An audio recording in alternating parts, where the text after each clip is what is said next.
चैत्र नवरात्रि के 9 दिन की 9 दिव्य कथाएं। जानिए माँ दुर्गा के हर स्वरूप का रहस्य। नवरात्रि के 9 दिनों में माँ दुर्गा के अलग अलग स्वरूपों की पूजा की जाती है।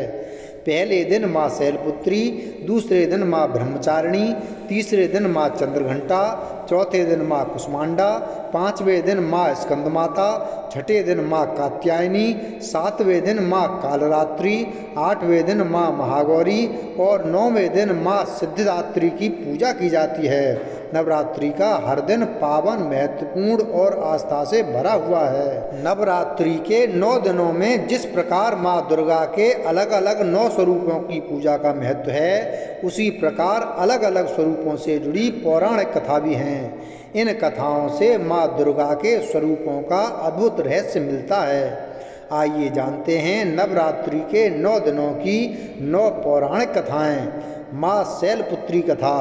माँ शैलपुत्री देवी दुर्गा का पहला स्वरूप हैं। पौराणिक कथा के अनुसार राजा दक्ष ने एक बार भव्य यज्ञ का आयोजन किया, जिसमें भी देवताओं और ऋषियों को आमंत्रित किया, लेकिन अपने दामाद भगवान शिव और बेटी सती को नहीं बुलाया। यज्ञ की बात जब सती को पता चली तो वह अपने पिता के घर यज्ञ में जाने के लिए काफ़ी उत्सुक हो गईं। शिव के बहुत समझाने के बावजूद भी वह नहीं मानी और अकेले ही वहां पहुंच गईं। वहां पहुंचकर पिता ने सभी के सामने शिव का बहुत अपमान किया और बुरा भला कहा, जिससे सती को बहुत दुख हुआ और उसने यज्ञ की अग्नि कुंड में ही अपने प्राण त्याग दिए। सती की मृत्यु की खबर जब भगवान शिव को मिली तो वे क्रोधित हो गए और सती के मृत शरीर को लेकर इधर उधर घूमने लगे। तब शिव के क्रोध को शांत करने के लिए भगवान विष्णु ने अपने सुदर्शन चक्र से सती के शरीर के टुकड़े कर दिए। सती के शरीर का भाग जहाँ जहाँ गिरा वो शक्ति पीठ कहलाए। बाद में सती ने हिमालय के घर पुनर्जन्म लिया और माँ शैलपुत्री के रूप में जानी गईं। माँ ब्रह्मचारिणी कथा। पौराणिक कथा के अनुसार माँ ब्रह्मचारिणी का जन्म पर्वतराज हिमालय के यहाँ हुआ। उन्होंने नारद जी से उपदेश लेकर शिव को पति के रूप में पाने के लिए तप किए। देवी ने तपस्या के पहले भी 1000 वर्षों तक केवल फल फूल खाकर बिताए। 100 वर्षों तक केवल जमीन पर रहकर शाक पर निर्वाह किया और वर्षा धूप की परवाह किए बिना अपना तप जारी रखा। कई 1000 सालों तक उन्होंने सिर्फ टूटे बिल पत्र खाए और निरंतर भगवान शिव की पूजा करती रहीं। अंत में उन्होंने बिलपत्र खाना भी छोड़ दिया और फिर निर्जल और निराहार रहकर तपस्या करने लगीं। देवी की कठोर तपस्या से उनका शरीर क्षीण हो गया था। कठोर तपस्या के कारण ही उन्हें ब्रह्मचारिणी नाम मिला।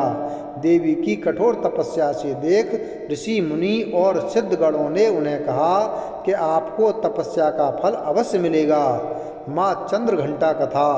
पौराणिक कथा के अनुसार महिषासुर नामक राक्षस ने देवराज इंद्र का सिंहासन हड़प लिया था और वह स्वर्गलोक में भी अपना राज चाहता था। उसके आतंक से देवता चिंतित हो गए। समस्या के समाधान के लिए देवताओं ने त्रिदेव से मदद मांगी। तब त्रिदेव तीनों के मुख से जो ऊर्जा उत्पन्न हुई उससे एक देवी का जन्म हुआ, जो देवी चंद्रघंटा कहलाईं। शिव ने उन्हें त्रिशूल और विष्णु ने चक्र प्रदान किया। इसी तरह सभी देवताओं ने भी देवी को विशेष अस्त्र दिए। फिर माँ चंद्रघंटा ने महिषासुर का संहार कर देवताओं की रक्षा की। माँ कुष्मांडा कथा। कथा के अनुसार जब सृष्टि की रचना करने की कल्पना हुई तो उस समय ब्रह्मांड में अंधेरा था और सन्नाटा पसरा हुआ था। ऐसे में त्रिदेव ने माँ दुर्गा से सहायता ली। माँ दुर्गा के चौथे स्वरूप माँ कुष्मांडा ने ब्रह्मांड की रचना की। उनके मुखमंडल पर मुस्कान से पूरा ब्रह्मांड में उजाला हो गया। शास्त्रों के अनुसार माँ कुष्मांडा सूर्यलोक में वास करती हैं और उनके मुखमंडल पर सूर्य प्रकाशमान हैं। माँ स्कंदमाता कथा। कथा के अनुसार तारकासुर नामक एक राक्षस को ब्रह्मा जी से वरदान मिला था कि उसकी मृत्यु सिर्फ शिव के संतान से होगी। इस तरह तारकासुर का आतंक बढ़ने लगा। तब माँ पार्वती ने स्कंद माता का रूप धारण किया और पुत्र स्कंद कार्तिकेय को युद्ध के लिए तैयार करने लगी। स्कंद माता से शिक्षा प्राप्त कर कार्तिकेय ने तारकासुर का वध किया। माँ कात्यायनी कथा। पौराणिक कथा के अनुसार एक बार महिषासुर नामक दैत्य का अत्याचार बहुत बढ़ गया, जिससे सभी परेशान हो गए। तब त्रिदेव के तेज से देवी उत्पन्न हुई, जिसने महर्षि कात्यायन के घर जन्म लिया।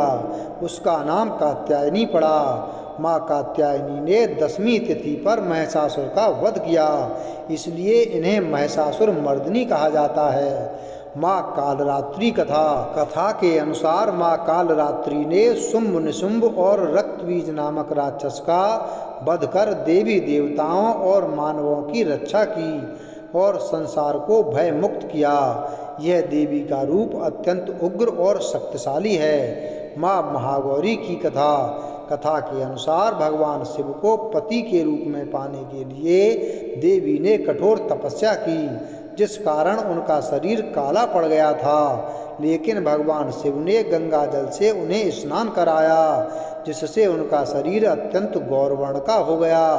तभी से उनका नाम महागौरी पड़ा। माँ सिद्धिदात्री कथा। कथा के अनुसार जब सभी देवता महिषासुर के आतंक से परेशान हो गए, तब त्रिदेव ब्रह्मा विष्णु और शिव ने अपने तेज से माँ सिद्धिदात्री को उत्पन्न किया। मान्यता यह भी है कि शिव ने माँ सिद्धिदात्री की कठिन साधना की, जिससे उन्हें 8 सिद्धियां प्राप्त हुईं और शिव का आधा शरीर देवी का हो गया और वे अर्धनारीश्वर कहलाए। वीडियो अगर पसंद आया हो तो वीडियो को लाइक करें, चैनल को सब्सक्राइब करें और बेल आइकन प्रेस करें। धन्यवाद।